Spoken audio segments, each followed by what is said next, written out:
என் அருமை உலகத்தமிழ் மக்களே, தாய்மார்களே, பெரியோர்களே, சிறார்களே, என் அருமை சீடர்களே, யோக நண்பர்களே, யோக விரும்பிகளே, உங்கள் அனைவருக்கும் என் இனிய காலை வணக்கம். கலைஞர் தொலைக்காட்சி நிகழ்ச்சியில் நலமுடன் வாழ என்னும் பிரிவில் யோகாசனத்திற்கு அதிக முக்கியத்துவம் கொடுத்திருப்பதை நாம் அறிவோம்.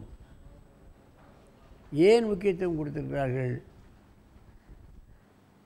யோகாசனம் என்பது மக்களுடைய நோயை நீக்கக்கூடியது. எந்த நோய் வந்தாலும் நீக்கிவிடுகிறது. நினைவாற்றலை அதிகப்படுத்துகிறது, மனோதிடத்தை அதிகப்படுத்துகிறது, சோம்பேறித்தன்மையத்தை ஒழித்து விடுகிறது.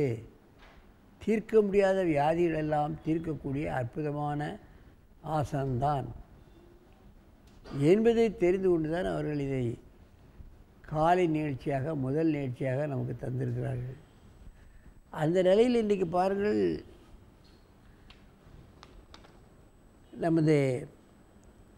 எனது தாம்பரம் கிழக்கிலே இயங்கக்கூடிய ஆசிரியர் ஆகிய ருக்மணி அம்மையார் நல்ல சேவை செய்து கொண்டிருக்கிறார்கள். அவருடைய சீடர்கள் தான் இவர்கள்.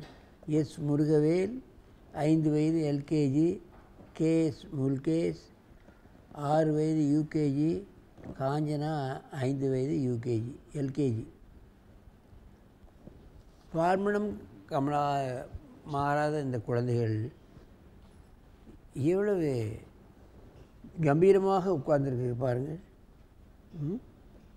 பத்த கோண ஆசனம் செய்ய போகிறார்கள். இவையெல்லாம் லேசாக செய்யக்கூடிய ஆசனங்கள் அல்ல. பத்த கோண ஆசனம் செய்ய முயற்சியுங்கள். என் அருமை குழந்தைகளே, நீங்கள் பத்மாசனத்தை கலைத்துவிட்டு பத்த கோணாசனம் போடுங்கள்.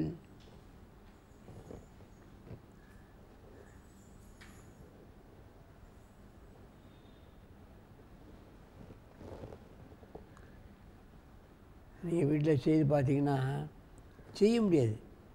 2 காலையும் ஒன்றாவே வைக்க முடியாது. வைத்தால் ஆசனத்தை சரியாக வைத்தாலே பின்னால் தள்ளிடும், உட்கார முடியாது, ரொம்ப கஷ்டம். சாதாரண டெய்லி பழகணும், காலையில் சாயங்காலம் பழகணும். அப்போ தான் இந்த ஆசனம் கைகூடும். இதனுடைய பலங்கள் அதிகம். கர்ப்பப்பை சம்பந்தப்பட்டவர்கள், ஆண்கள், செக்ஸ் டெஃபிஷியன்சி உள்ளவர்கள், இவர்களெல்லாம் இந்த ஆசனத்தை நீங்கள் பழக வேண்டும். பத்திரிகைகளிலே வரக்கூடிய இந்த லேகியங்களை சாப்பிட்டு உடலை கெடுத்து கொள்ளக்கூடாது. இந்த ஆசனம் செய்தாலே செக்ஸ் டெஃபிஷியன்சி முழுமையாக நீங்கிவிடும். அதைத்தான் நாம் கவனத்தில் கொள்ள வேண்டும். மெதுவாக எழுந்திருங்கள். அது தவிர முட்டு வலி, முதுகு வலி, ஜாயிண்ட் பெயின், முட்டு, கரண்டை, பந்துக்கிண்ண முட்டு, இவைகளெல்லாம் இது சரியாக்கிவிடும். நீண்ட மூச்சு வாங்குங்கள். மீண்டும் ஒரு முறை செய்யுங்கள். பத்த கோண ஆசனம். குனி, இன்னொரு தடவை.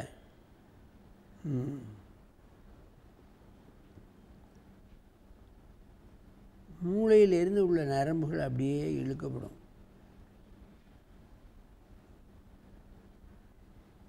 முதுகு ஃப்ளெக்சிபிள் ஆகும், ஜாயிண்ட் ஃப்ளெக்சிபிள் ஆகும். அவையெல்லாம் நாம் பார்க்கலாம். மெதுவாக எழுந்திருங்கள். நன்றாக மூச்சு இழுத்துக் கொள்ளுங்கள். அப்படியே ஒருவருக்கொருவர் நேராக பார்த்து செய்யுங்கள். திரும்ப நீ இப்படி திரும்ப, இவ்வளோ பாரு, இப்படி பாரு, நில்லுடா, அவசரப்படா, பண்ணிட்டோம், திரும்படா, இங்கே திரும்ப, அப்படி கையை காலை வச்சுக்கோ, சரி. இப்போ கையை வைத்து பண்ணு.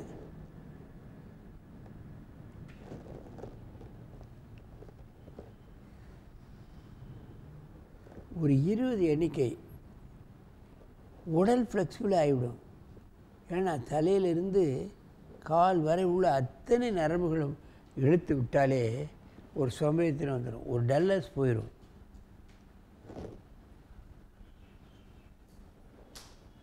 முதுகு வலி, முட்டு வலி, கரண்டை வலி, இன்னும் பிற வயிற்றில் ஏற்படக்கூடிய பிரச்சனைகள் இவைகளெல்லாம் இந்த சின்ன ஆசனங்கள் மூலமாக நாம் தெரிந்து கொள்ளலாம், நீக்கிக் கொள்ளலாம். செக்ஸ் டெஃபிஷியன்சி இருப்பவர்கள் இந்த ஆசனத்தை செய்தாலே நல்ல முன்னேற்றம் கிடைக்கும்.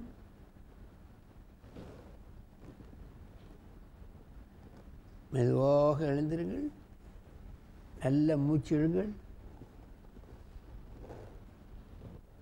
மீண்டும் இன்னொரு முறை செய்யுங்கள்.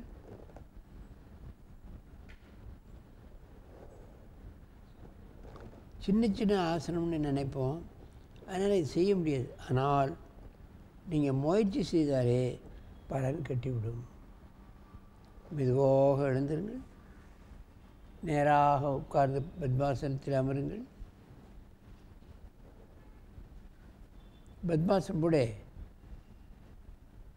பத்மாசனத்தில் உட்கார்ற காலை நிமிர்ந்து உட்காரு. என் அருமை பெரியவர்களே, இந்த சிறுவர்கள் ஆசனம் செய்வது தான் கஷ்டம். பெரியவங்கன்னா காலத்துக்கு போட்டு கைத்துக்கு போட்டால் செய்வாங்க. இவங்களை வசக்குவது தான் மிக கடினம். அதனுடைய ஆசாரியர் ருக்மிணி அவர்கள், அது பெண், அவர்களை மிகவும் பக்குவமாக அவர்களுக்கு இந்த ஆசனங்களை சொல்லிக் கொடுத்து இங்கே அழைத்து வந்திருக்கிறார்கள். அவர்களுக்கு நாம் நன்றி சொல்ல வேண்டும். ஆகவே மக்களே, இதை பார்த்துக்கின்ற பள்ளி தாளாளர்களே, உங்கள் பள்ளிகளிலும் இது போன்ற ஆசனங்களை நீங்கள் மாணவர்களை செய்ய வைக்க வேண்டும் என்று கேட்டு உங்களிடமிருந்து விடைபெறுவது ஆசனம் ஆண்டியப்பன். வணக்கம்.